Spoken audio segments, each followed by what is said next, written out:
Este é o Fora de Órbita, um podcast de temas internacionais com Jorge Costa e Pedro Caldeira Rodrigues, no esquerda.net. Viva, bem-vindos ao Fora de Órbita. Olá, Pedro Caldeira Rodrigues. Olá, o episódio de hoje é sobre a Turquia, que está entre o poder autoritário de Erdogan e a proposta de paz curda feita nos últimos dias e já em vigor.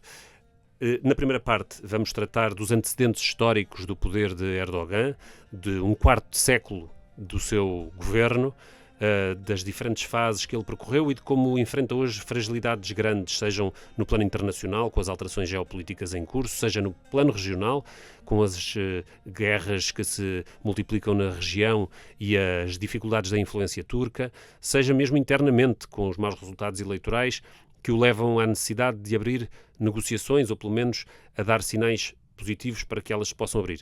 Na segunda parte trataremos, a partir dos 26 minutos do podcast, da situação no Kurdistão, porque esses sinais positivos que Erdogan vem dando para negociações com o PKK contrastam com o agravamento da tensão e da perseguição aos curdos no território do norte da Síria, depois da mudança do governo na Síria, da queda da ditadura de Assad e da chegada ao poder de um governo que é próximo da Turquia e que também mantém sob assédio as populações curdas do país.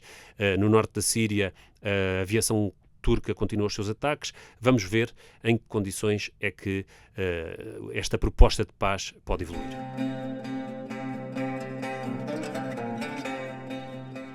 A Turquia celebrou em 2023 os 100 anos da sua República, que portanto foi instaurada em 1923 por Mustafa Kemal Atatürk, e com o atual presidente da Turquia, Recep Tayyip Erdogan, que tem algumas, de alguma forma, tem algumas semelhanças com Kemal Atatürk na sua gestão política, no seu estilo de fazer política, apesar de serem virem de origens totalmente diferentes, porque o Atatürk, sobretudo, é o dirigente da Turquia que promove uma revolução que abole o califado, abole o sultanato e ocidentaliza a Turquia. Portanto, na sequência da Primeira Guerra Mundial, não é? e da tentativa de partilha do que restava do Império Otomano e do território da Turquia pelas potências ocidentais e pela Grécia, que invade até o território, Mustafa Kemal Atatürk assume-se como o defensor da identidade nacional turca e da preservação e da sobrevivência do Estado turco, e é ele que vence a guerra com a Grécia.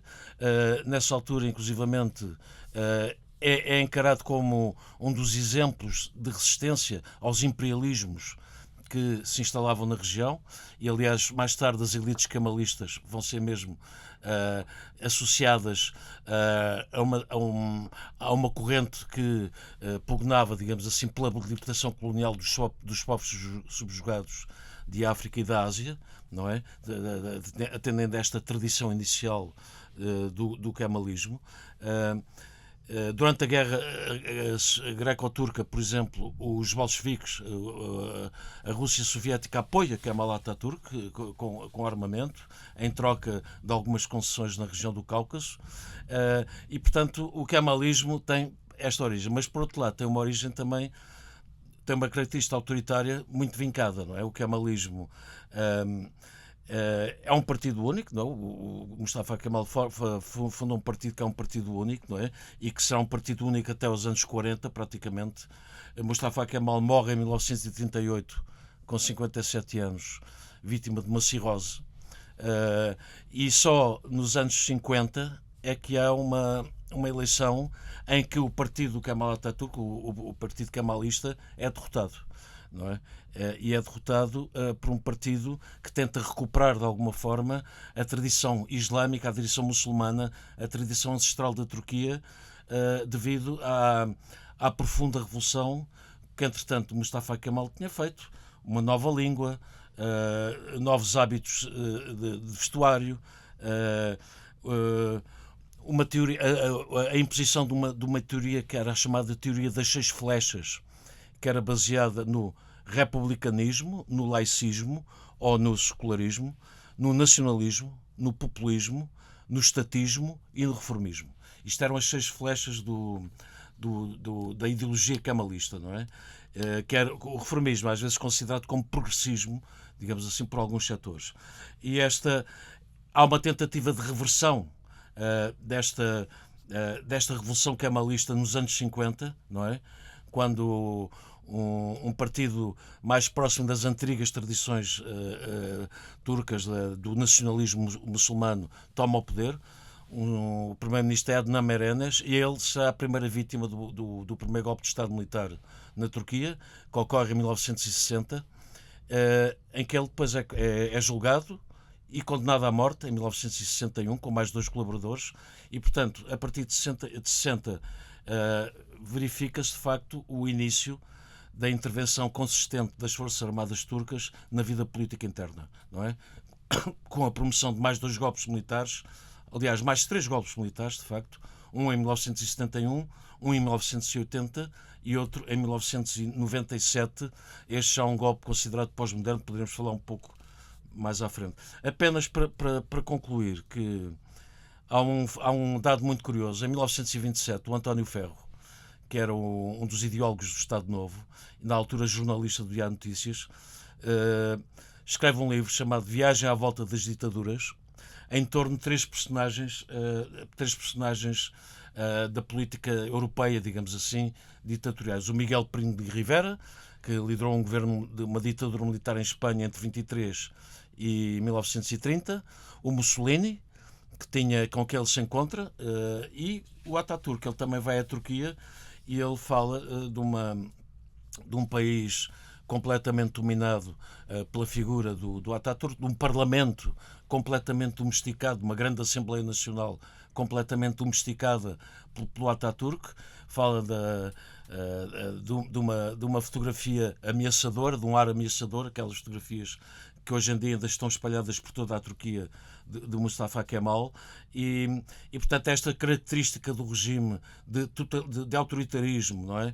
E de intervenção militar constante nos assuntos políticos internos até à tomada do poder por Erdogan em 2002, 2003, vai ser uma característica da política interna turca. Com o golpe de 1980 assumiu uma característica muito particular, porque em 1980, e já agora para concluir, é um golpe muito sangrento. Nessa altura o grande combate político na Turquia era entre forças de esquerda e forças de direita, muito radicalizadas, muitas delas armadas, não é? Havia mortes e violência praticamente cotidianas, não é?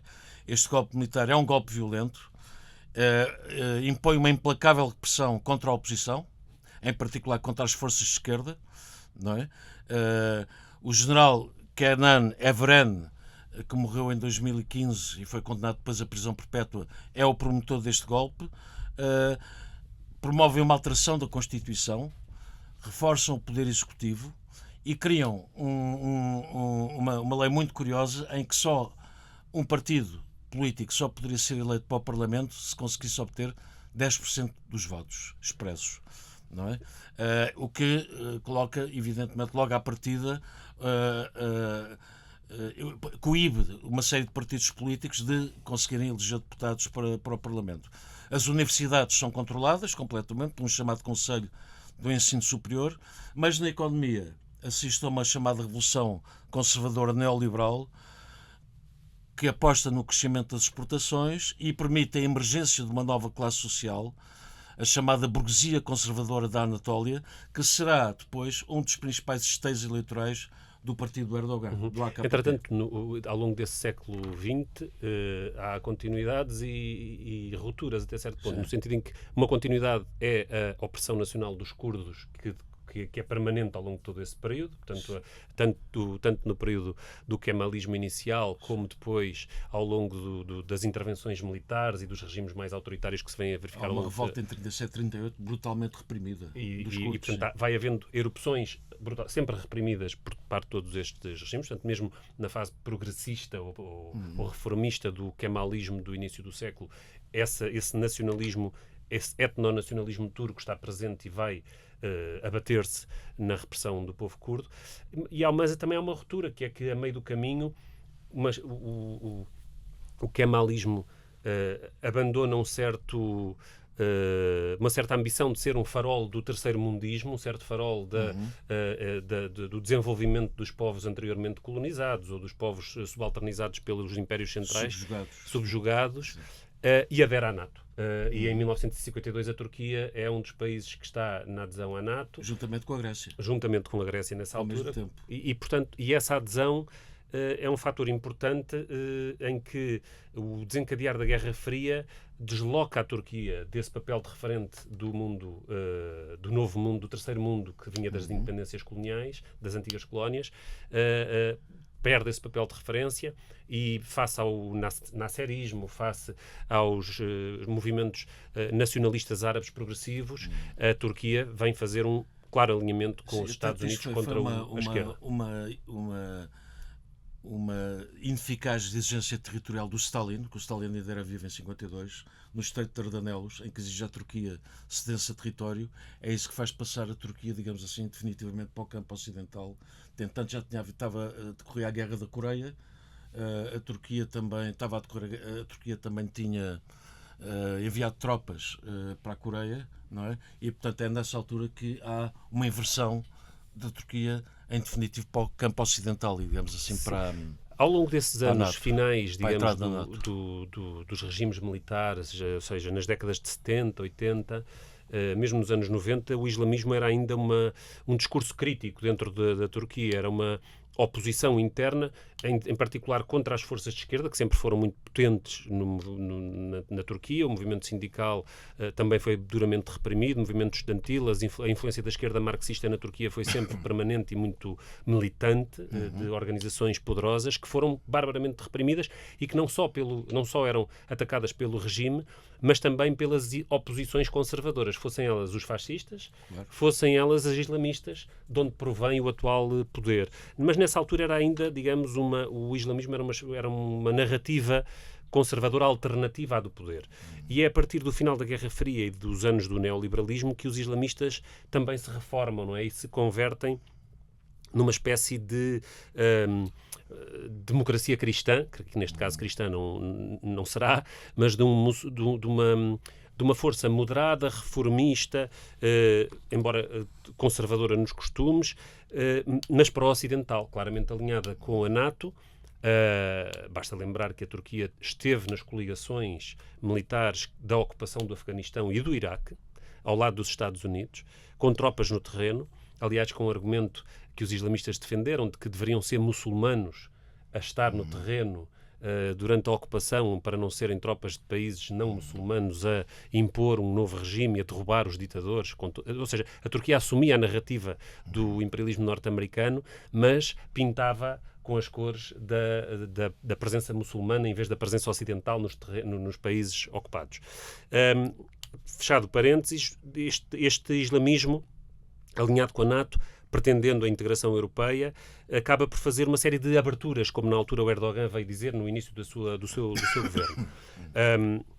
O reconhecimento do genocídio arménio, até certo ponto a disponibilidade para a Turquia reconhecer o extermínio dos arménios, que ocorreu durante a Primeira Guerra Mundial, com milhões de mortos num período muito curto, um processo que já era uma espécie de ensaio para algumas, inclusive para algumas práticas que depois os nazis vieram a desenvolver em termos de execução em massa, execução com recurso a químicos, a execução, técnicas de extermínio em massa, que foram executadas pelo Estado turco durante a Primeira Guerra Mundial. A Turquia nunca quis reconhecer esse genocídio e o islamismo moderado de Erdogan, inicial, pretendia aderir à União Europeia com esse reconhecimento, respeitando a minoria alevita, que é uma das minorias étnicas, religiosas. Já um islamismo ortodoxo, heterodoxo, digamos assim. Exatamente, dentro da Turquia, e que tem sido perseguido ao longo dos anos e que Erdogan dizia querer passar a respeitar.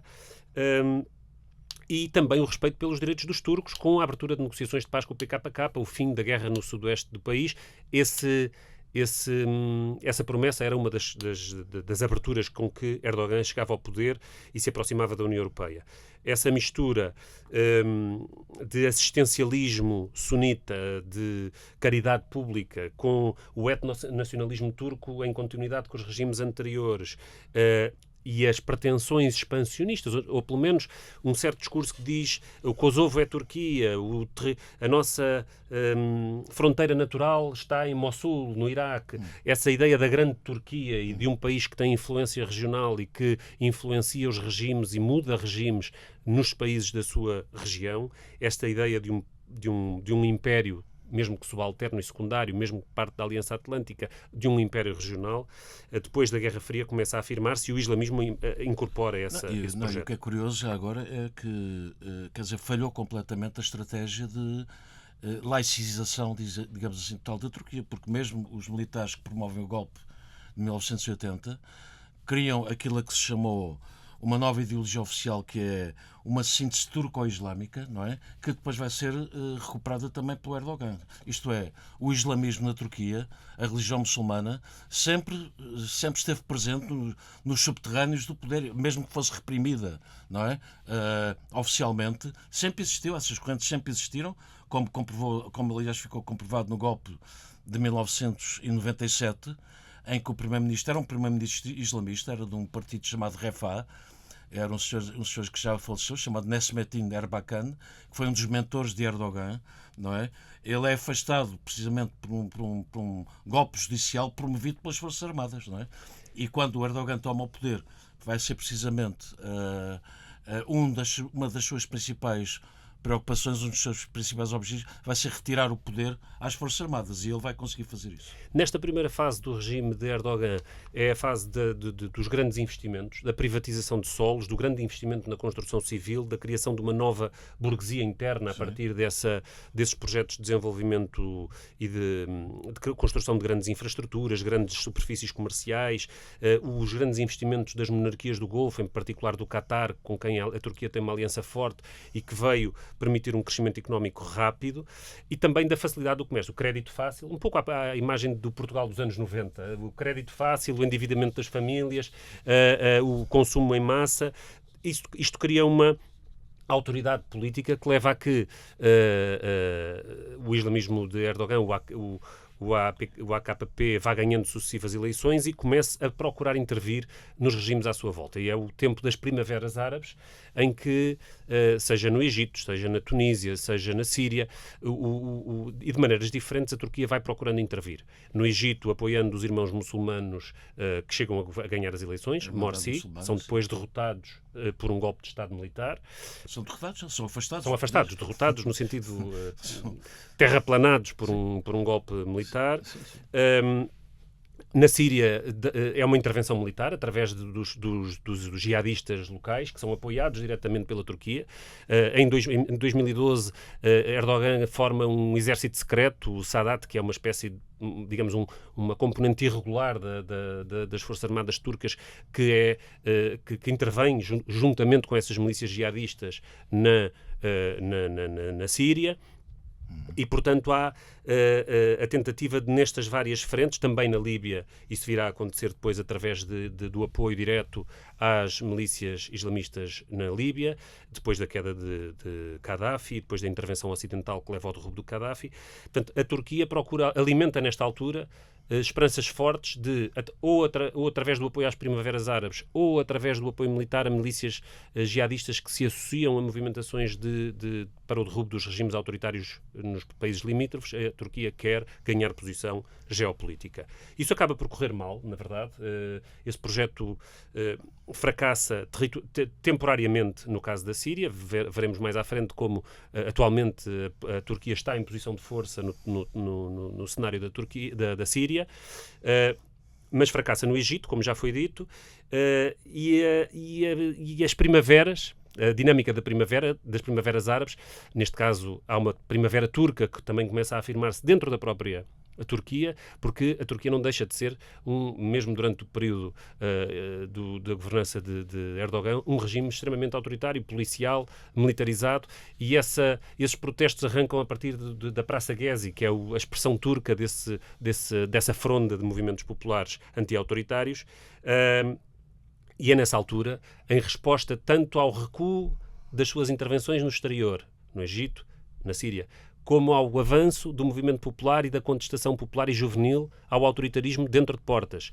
Os movimentos da Praça Gezi, em 2013, que Erdogan faz a alteração constitucional para que o presidente passe a ser eleito diretamente, Sim. para passar a ter outra autoridade política sim. e legitimidade para o exercício do seu poder. Em 2014 ele é eleito pela primeira vez como Presidente da República. Por sufrágio direto. Por sufrágio direto. E vai intensificar a partir daí toda a dinâmica autoritária do regime, toda a repressão sobre o movimento juvenil, sobre a contestação da Praça Gezi, sobre o movimento turco, sobre a esquerda política, e é nesse contexto que chegamos em 2016, com esse poder concentrado na figura de Erdogan, ao golpe militar que é tentado e fracassado depois de 2016. Não, depois, isso são as contradições. Eu não me esqueço que o Erdogan é um homem profundamente religioso, não é? E ele tentou, de alguma forma, surgir como o líder, digamos assim, de um islão renovado para todas as populações muçulmanas da região. A Turquia é um país que tem grandes ambições regionais. A Turquia é uma potência regional. A Turquia vai a caminho dos 90 milhões de habitantes. Lembro quando o Erdogan foi eleito, um dos conselhos que ele deu foi que cada casal tivesse pelo menos 3 filhos. Portanto, o que revela um pouco essa preocupação, não é? De tornar a Turquia um país... Aliás, aí também se percebe porque é que a maior parte dos países europeus da Europa Ocidental, sobretudo a França e a Alemanha, têm bloqueado sistematicamente as conversações de adesão da Turquia à União Europeia, porque não queriam que no Parlamento Europeu enfim, a principal representação fosse uma representação da Turquia, não é? E as negociações, como sabemos, iniciaram-se em 2005, já com Erdogan no poder, mas estão num impasse completo, não é? E, portanto, é esta lógica islamista que levou, e muçulmana, que levou também o Erdogan, por exemplo, a intervir diretamente nos Balcãs. Eu lembro quando houve eleições na Bósnia-Herzegovina, o Erdogan foi pessoalmente a Sarajevo, a um comício do Partido Muçulmano, não é? Do maior partido muçulmano da Bósnia-Herzegovina, intervir e saudar os seus irmãos, que era a expressão que ele utilizava. Portanto, esta estratégia, digamos assim, neo-otomana, não é? Chamada estratégia neo-otomana, de expandir a influência turca, não só nos Balcãs, na Ásia Central, porque, de acordo com uma teoria, os turcos vêm da Ásia Central, a origem dos turcos é da Ásia Central, e estarão na origem, e já vem do kemalismo, das maiores civilizações do mundo, não é? É uma ideia que muito recorrente na Turquia. A Turquia tem bases militares em 12 países. É uma coisa que muitas vezes não temos presente. A presença militar turca na Albânia, no Azerbaijão, na Bósnia, no Chad, no Chipre, no Iraque, no Kosovo, na Líbia, no Catar, na Somália, no Sudão e na Síria. Sim, são o segundo maior exército da NATO. São 350 mil homens armados. E nos últimos 5 anos houve intervenções diretas em cenário de guerra. Foi o caso do Iraque, contra o PKK, contra bases do PKK no Iraque. Foi o caso da Síria, com a invasão em 2018, 2019,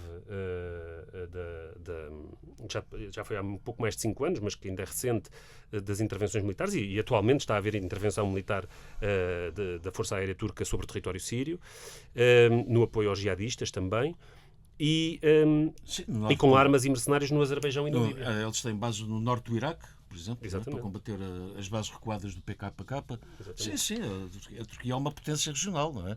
E é uma potência que se tenta tenta contrapor a influência do Irão na região.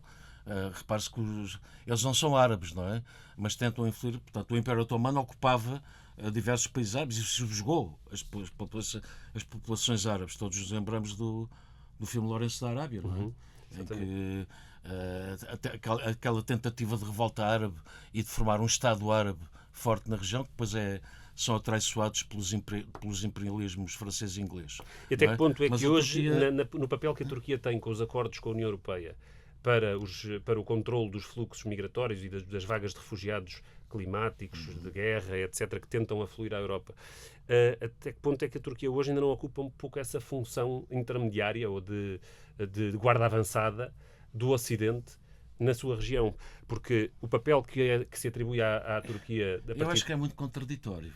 Vigiar os refugiados, enquadrar jihadistas, ser base militar da NATO. A Turquia continua a desempenhar aqui um papel, quer não é? dizer, é uma questão interessante, quer dizer, parece-me que no final, digamos assim, a Turquia pertence à NATO e no final irá sempre estar ao lado da NATO, evidentemente, não é? É um regime conservador, é um regime repressivo, não é? Sobretudo sobre as suas minorias, sobre a população curda e sobre a minoria religiosa heterodoxa dos alevis. Irá sempre estar. Mas, por outro lado, depois também tem abordagens dispares, não é? Uma espécie de geometria variável, como se costuma dizer. Por exemplo, todos nos recordamos que os turcos, a Turquia comprou mísseis S-400 à Rússia, isso provocou uma crise enorme entre Ankara e Washington, com os americanos a cortarem o envio dos famosos F-35 e incluírem a Turquia no programa de formação para os novos aviões F-35. A Rússia está a construir uma grande central nuclear no sul da Turquia. Portanto, a Turquia tem um jogo. A China tornou-se há uma duplicidade. A China tornou-se um parceiro turca, comercial de primeiro plano também. O comércio entre a Turquia e a China entre 2000 e 2018 passou de 1.000 milhões de dólares para 23 mil milhões de dólares. Sim, e, portanto, a China está neste momento a abrir uma das maiores fábricas de carros elétricos do mundo na Turquia. Sim. E essa ambiguidade, esse jogo de um xadrez algo caótico, mas enfim, em função dos interesses da burguesia nacional turca. É um pouco a abordagem que eles têm feito em relação à questão curda, não é? A questão curda também tem sido muito... Vamos a essa questão na segunda parte do programa de hoje. Esta primeira já vai longa e na segunda parte vamos tratar da proposta de paz que o PKK fez recentemente ao governo turco e das perspectivas que isso abre, das contradições que isso pode colocar, como é que se articula com a situação na Síria. Vamos falar do Kurdistão na segunda parte.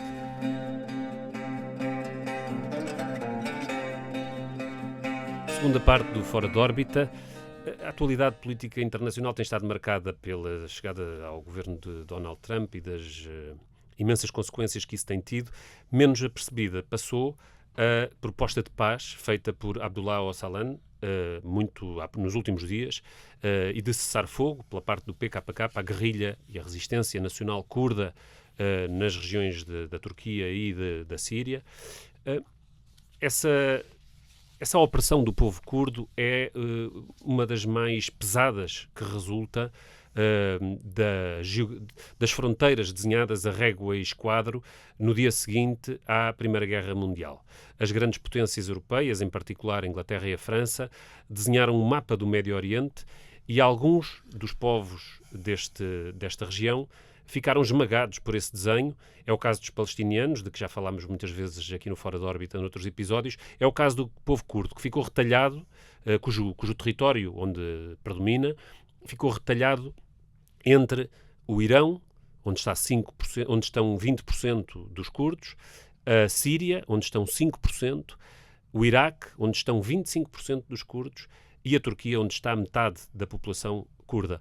Esta divisão criou diferentes realidades políticas na qual os curdos procuram sobreviver, formas de opressão e de violência diferenciadas, assincrónicas, assimétricas, muitas vezes contraditórias, alianças de geometria variável, e é nesse caos que o povo curdo tem sofrido sucessivas vagas de violência com centenas de milhares de mortos ao longo dos anos.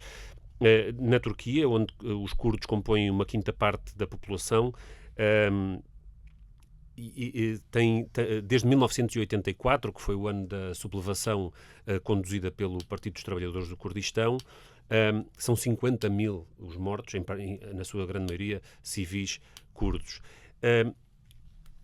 Sem prejuízo de podermos fazer um pouco esta trajetória histórica mais detalhada dos curdos, começaríamos, se calhar, pelo momento atual e por esta proposta de paz. Ela vem num contexto em que o poder de Erdogan está a passar por dificuldades em primeiro lugar eleitorais, não foi, Pedro? Sim, vem no contexto porque a abordagem do poder de Erdogan à questão curda tem sido também variável, muito variável, porque eles iniciaram negociações sérias com os curdos a partir de 2012, conversações secretas com o PKK, não é? Apesar de Erdogan, do líder do PKK, Abdullah Öcalan, estar detido desde 99 numa operação militar conduzida pelos serviços secretos turcos e israelitas. Ele foi detido no Quénia e está preso desde 99. Mas, apesar de tudo, o Erdogan tentou uma aproximação com os... E havia negociações que inclusivamente resultaram numa declaração muito importante dos curdos, na altura, em que eles desistiam dos propósitos independentistas e admitiam uma autonomia para as regiões do Kurdistão turco. Essas conversações colapsam em 2015 devido a um atentado suspeito que acontece no sul da Turquia, não é? E que atinge militantes curdos. As negociações de paz rompem e o Erdogan inicia uma nova política brutalmente repressiva em relação às populações curdas da Turquia e que, inclusivamente, tem reflexos nas próprias consequências dos processos eleitorais. Porque não nos esqueçamos que o Partido Curdo na Turquia é o terceiro partido da Turquia, é um partido que elege entre 60 a 70 deputados, pelo menos, para a grande Assembleia Nacional. Elege a maior parte dos municípios do sudeste da Turquia, onde se concentra a maioria da população curda da Turquia, são municípios que são eleitos pelo Partido Curdo, pelo Partido de Esquerda pró-curdo, não é? E a política do Erdogan nos últimos anos tem sido pura e simplesmente substituir esses municípios eleitos por funcionários administrativos nomeados pelo Governo Central, não é? O que provoca o aumento das tensões, evidentemente, nessa região. Só este ano já foram mais de 12 os presidentes de Câmara curdos substituídos por fantoches do Erdogan. Mas parece que ultimamente, como tu disseste, tem havido uma nova inflexão da Turquia. Em 2023, nas eleições legislativas, o AKP, o Partido da Justiça e do Desenvolvimento de Erdogan, volta a vencer as eleições, mas volta a não conseguir maioria absoluta, alia-se com o partido da direita radical, o Partido do Movimento Nacionalista, o MHP, para ter maioria no Parlamento, não é? E é a partir deste processo em que culmina depois, em 2024, com a derrota em toda a linha do AKP nas eleições municipais, em que eles perdem as maiores cidades da Turquia, perdem Ankara, ou já tinham perdido Istambul, perdem Esmirna e perdem outras cidades muito importantes da Turquia. É aí que há uma inflexão de novo do AKP e da elite política dominante na Turquia para uma nova reaproximação com os curdos, não é? Até numa perspectiva, e poderemos talvez concretizar isso, de tentar alterar a Constituição numa perspectiva de preservar o poder político de Erdogan para além de 2028, que será o último ano do mandato de Erdogan. Essa é uma das hipóteses para a boa vontade súbita que Erdogan parece estar a demonstrar em negociações com os curdos, a vontade de poder perpetuar-se no poder na Turquia através de uma alteração constitucional que retira o limite da repetição de mandatos. A proposta apresentada por Öcalan, depois de se reunir com a direção do com a direção do Partido Curdo na prisão de alta segurança onde está, numa ilha na Turquia. Imerali, sim, uma ilhazinha ao largo de Istambul. Ao largo de Istambul. Essa proposta é muito vaga neste momento, não é? Não se encontra nela nada sobre o tipo de solução federal que poderia decorrer de um processo de paz, contemplando áreas autónomas do governo curdo. Não há nada de referência à preservação e à proteção da língua curda, que está permanentemente sob assédio do governo central turco. Não há referência à questão da amnistia dos presos políticos, que são milhares de presos curdos nas prisões turcas. Ou seja, a proposta de acordo é uma demonstração de boa vontade que vem na sequência de contactos efetivamente comprovados que tem havido entre representantes curdos e o governo turco, em particular Mustafa Barzani, que é o chefe dos curdos do Iraque, dos curdos do norte do Iraque, que é apoiado pela Turquia contra o PKK no Iraque e que tem relações com o governo turco por força dessa... São uma espécie de pachás. Exatamente. Esses chefes locais, Barzani encontrou-se com o governo turco ainda em janeiro, tem havido esses contactos exploratórios, não se sabe bem quais são as condições em que um acordo de paz poderia decorrer. Um acordo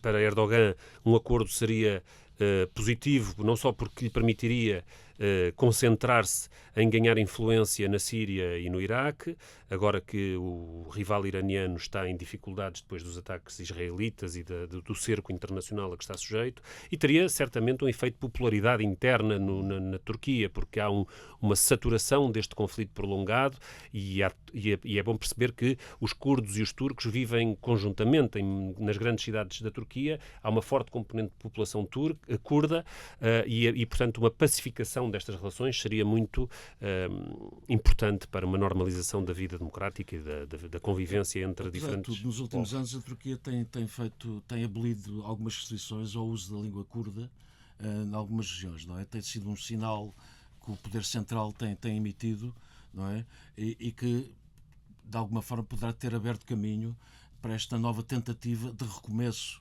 das conversações entre os islamistas conservadores no poder e a liderança turca, que está dividida, como tu disseste, não é? Portanto, esta proposta não foi recebida de forma uniforme por todas as correntes curdas que existem, inclusivamente no Kurdistão turco, existe um partido curdo islamista, radical, não é? Que se opõe ao PKK e que se opõe à autonomia da região, não é? Sim. Portanto, é um cenário político complexo, não é? Não é uma questão simples. E há também um problema com os curdos que estão sob grande assédio no norte da Síria, não é? Portanto, Erdogan tem tentado convencer o novo governo sírio, que se instalou com o apoio direto militar turco recentemente, como é sabido. Caiu a ditadura de Bashar al-Assad, foi derrubada há poucos meses a partir de uma ofensiva militar do Exército Nacional Sírio, cuja componente principal é apoiada diretamente por militares, mercenários, paramilitares, armamento turco. Erdogan, no entanto, não os conseguiu convencer a atacar diretamente a região de Rojava, portanto, o norte da Síria, onde se encontra a população curda. Tem havido bombardeamentos aéreos turcos sobre esta região da Síria, onde se concentram os curdos. Tem havido um ataque sistemático e, portanto, os curdos da Síria... Curiosamente, uma força que era apoiada pelos norte-americanos. Exatamente. E aí é interessante ver que dois países da NATO, os Estados Unidos e a Síria, se combatem no território sírio. E a Turquia. A Turquia apoiando os seus... Os rebeldes, no fundo, que tomaram o poder. Os rebeldes salafitas e atacando diretamente os curdos. Os Estados Unidos, por outro lado, apoiando os curdos desde que eles foram a força principal da derrota do Estado Islâmico em 2012-2013. Foi nessa época, perdão, em 14-15 já.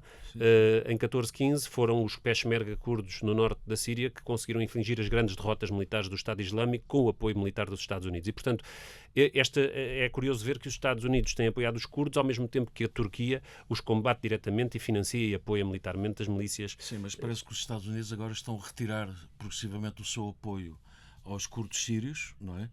Que Ankara considera uma emanação do PKK, do Partido Curdo, do Kurdistão turco, e isso, aliás, foi um dos motivos que levou os curdos da Síria a encararem com alguma desconfiança, digamos assim, este eventual reinício das conversações devido à possibilidade de uma nova ofensiva militar turca no norte da Síria contra os seus bastiões, não é? Exatamente, e eles já vieram dizer que este acordo a existir, e já estando efetivamente em vigor no momento em que falamos, não se aplica ao território sírio, ou seja, as forças curdas sírias mantêm-se, não declaram cessar-fogo, não se consideram abrangidas pela... muito embora sejam muito próximas do PKK e de Abdullah Öcalan, já vieram esclarecer que não acompanham o cessar-fogo e que no território sírio, aliás, um cessar-fogo no território sírio neste momento significaria, na prática, a entrega do território e a sujeição a um massacre potencial que deveria ser, que é previsível que ocorra se as milícias pró-turcas forem deixadas ao abandono. Se os curdos forem deixados ao abandono, forem abandonados às milícias pró-turcas que os cercam neste momento no norte da Síria. E o exército turco? Pelo norte o exército turco está presente também. Sim, exatamente. Há bases turcas no território da Síria, exatamente. Portanto, essa resistência curda no norte da Síria vai continuar e é recusada e é recusada. Ainda em dezembro passado, aliás, os curdos da Síria propuseram à Turquia que fosse imposto um cessar-fogo e uma zona desmilitarizada junto à fronteira turca da Síria, e essa proposta da Turquia recusou liminarmente logo em dezembro passado. Sim, sim. Portanto, a Turquia está decidida a levar o cerco dos curdos no norte da Síria até às últimas consequências, procura o beneplácito do novo governo sírio para essa perseguição e para esse massacre, e é por isso que é tão importante a solidariedade internacional com os curdos neste momento, porque há realmente, depois das invasões de 2018 e 2019 contra Afrin e outras povoações do norte da Síria, que foram massacres e que foram altamente sangrentas, os curdos sírios estão Desde hoje 2016. novamente... A primeira intervenção turca é em 2016. Em 18 é contra Afrin, em 19 contra... Mas em 2016 começa, de facto, a grande... Eles já intervieram 3 ou 4 vezes. Exatamente. E, portanto, o que se antevê é uma nova e massiva intervenção turca no norte da Síria, assim haja o beneplácito do novo governo, portanto, um período de grandes massacres, como tem vindo ciclicamente a acontecer contra o povo curdo, razão pela qual o movimento de solidariedade com Rojava, com a resistência curda no norte do Iraque, onde se pôs em prática, digamos, uma forma de convívio entre populações de composição étnica diferente, peço desculpa, inclusive municípios de maioria árabe, não curdos, que estão incorporados na administração autónoma que é liderada pelos curdos. As forças democráticas sírias, a formação política curdo-árabe. Exatamente. Essas forças democráticas sírias não incorporam apenas curdos, incorporam árabes de esquerda, movimentos de várias proveniências, e têm feito o ensaio de uma convivência democrática nesta região do norte da Síria, chamada Rojava, o Kurdistão sírio, digamos assim, onde o que desencadeou movimentos de solidariedade a nível global com essa experiência e para que permaneça o apoio a essa experiência e não seja abandonada à força da repressão do exército turco e das milícias islamistas Devia ser uma bela utopia, pró-turcas. a Rojava, de facto. Poderia ser uma experiência importante e até um exemplo de uma convivência confederal, multiétnica, multirreligiosa, numa região que é tão afetada pelos sectarismos e pela instrumentalização desses sectarismos pelos poderes ocidentais e pelos imperialismos que procuram abocanhar os recursos daquela região. É bom lembrar que, no caso do Iraque, por exemplo, a cidade de Kirkuk, no Kurdistão iraquiano, é onde estão 40% das reservas de petróleo iraquiano. E, portanto, daí também o facto de se terem desenhado fronteiras como aquelas que foram desenhadas em 1918, ou mais tarde, em 1920, nos acordos que se seguiram, seja o interesse das potências durante a Guerra Fria ou atualmente na disputa destes territórios. É sobre essa pressão que os curdos têm estado ao longo dos séculos e particularmente ao longo do último século, com consequências dramáticas para a existência deste povo. De qualquer forma, se ainda tiver algum tempo, gostava de chamar a atenção que todos estes desenvolvimentos em relação inclusivamente a tentativa de reaproximação com a liderança curda da Turquia e sobretudo com a facção do Öcalan, não pode ser dissociada de um congresso que o AKP teve no final de janeiro, não é? Em que o Erdogan, o atual presidente desde no poder, de facto o AKP está no poder desde 2002, não é? É importante recordar isto, não é? Estão há mais de 20 anos no poder, não é? O Erdogan foi reeleito presidente do AKP, mas teve um discurso extremamente duro contra as oposições internas, sobretudo contra o CHP, o Partido Republicano do Povo, que é um partido kemalista, digamos assim, laico, que é a principal força da oposição, não é?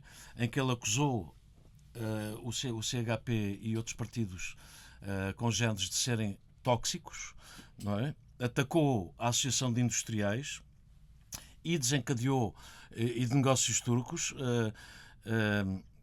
desencadeou investigações contra líderes da oposição e contra jornalistas.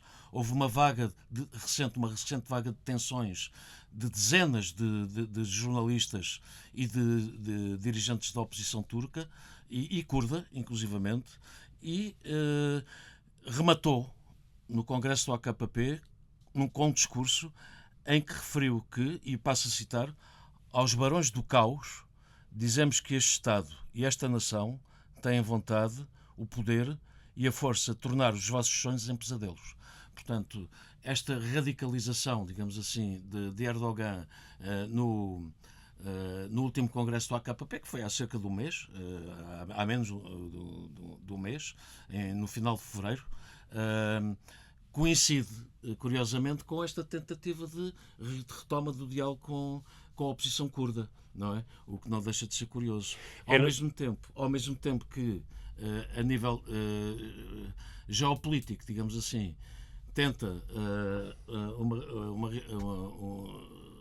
confirmar o seu apoio incondicional, por exemplo, à soberania e à integridade territorial da Ucrânia, atendendo de facto aos problemas internos que a Turquia tem, mas ao mesmo tempo recebe Lavrov e mantém conversações com a liderança russa. Portanto, é este equilíbrio, digamos assim, diplomático da Turquia que é muito característica do atual poder turco. Como estavas a dizer há bocado, os Estados Unidos estão a rever o tipo de apoio que deram aos curdos na região do norte da Síria, que é onde neste momento está mais concentrado o assédio militar turco contra os curdos.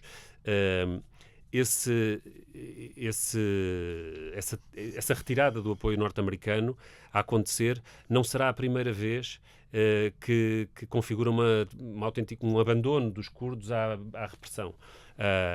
Em 2 momentos anteriores isso aconteceu de uma forma especialmente flagrante. A primeira vez foi em 1975, quando houve o acordo entre o Iraque de Saddam Hussein e o Irão ainda do Shah Reza Pahlavi, que levou a que os curdos que se tinham refugiado do lado iraniano da fronteira pudessem ser livremente perseguidos pelo lado iraquiano.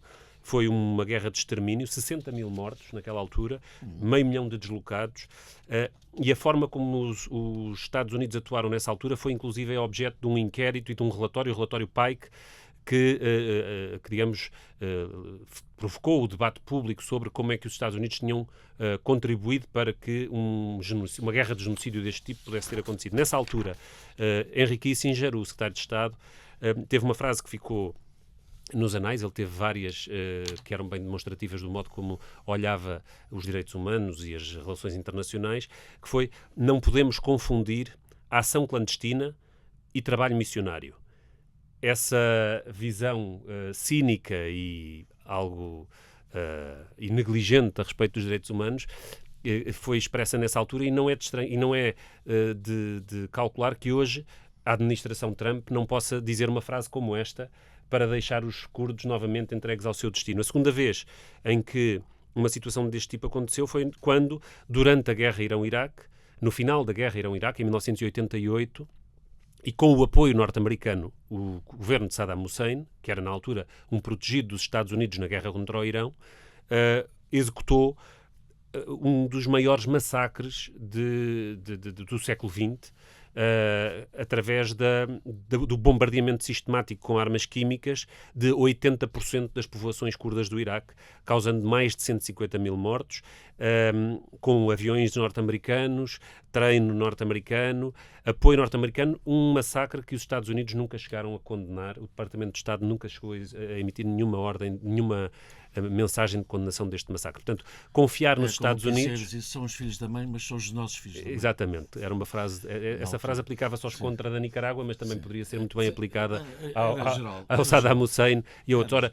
É por isso que é tudo menos garantido que o apoio militar que tem sido dado por parte dos Estados Unidos no quadro da resistência ao Estado Islâmico, o apoio militar que os Estados Unidos deram às milícias curdas, que é pouco provável que ele permaneça, e isso colocará certamente todas as povoações do norte da Síria, da região do Kurdistão sírio, em grande ameaça, tendo do outro lado tanto os islamistas que hoje ocupam o governo sírio, como o governo turco, liderado por Erdogan. Veremos o que nos podem... De facto, não é a questão curda é uma questão contraditória também, não é?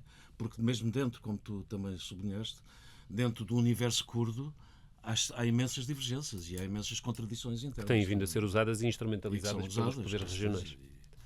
Muito bem. Terminamos com esta referência aos curdos do norte do Iraque e à necessidade da solidariedade internacional com a experiência de Rojava, com as povoações curdas que estão hoje sob ameaça e tão pouco faladas no quadro da turbulência internacional que ocorre, da Ucrânia à Palestina. Bom, o Kurdistão existe, o Kurdistão resiste, terminamos por hoje. Voltamos daqui a 2 Só semanas. faltou uma coisa, que foi falar das migrações e daquele acordo entre a Turquia e a União Europeia.